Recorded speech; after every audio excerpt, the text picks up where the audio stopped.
Hello, I'm Pastor Krista Compton, pastor of Gloria Dei Lutheran Church in Chatham, New Jersey. As I record this video, I'm preparing to be away for a few days of vacation, and boy am I looking forward to that. But as you well know, it is hard work to prepare for a vacation.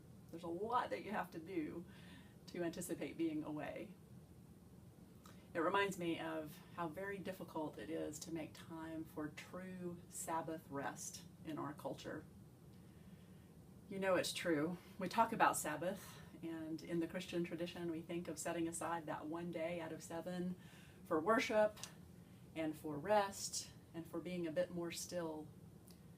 And we hope that that Sabbath time helps to attune us to God's voice, to help us hear more clearly what God's purposes might be for us. But things have gotten so busy, there are so many responsibilities, so much to do, so many people clamoring for our attention, that now that one day out of 7 often feels like just another way of being busy than the other 6. But Sabbath is indeed important. We hear in Exodus 23 that we're supposed to plant and harvest the fields for 6 years, but then refrain from doing that every 7th year. And what's interesting is that the purpose of that is not just to take a break. The purpose is so that the poor and the hungry might reap the harvest themselves and be the beneficiaries of the bounty of the fields. I like the idea of Sabbath time being connected to that justice for those who are poor, allowing them access to the first fruits and not just the leftovers and the discarded.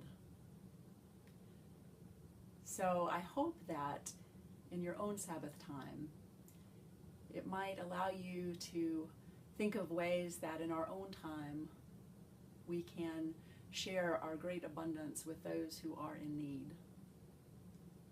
Maybe Sabbath rest can be a moment or two of stirring up our holy imagination about what we can do for those who are really struggling. Exodus 23 tells us to take this approach not just with our fields, but with our orchards and our vineyards and our olive groves. I'm not sure that too many of us in our modern time have those pursuits, but we certainly have plenty that distracts us and engages us and keeps us busy. And so how might we find Sabbath in that? Sabbath that can be healing not just for us, but for the world. Blessings on your own Sabbath time this summer and in future seasons. And I'll be praying that that Sabbath might stir your heart in new directions. Thank you for listening.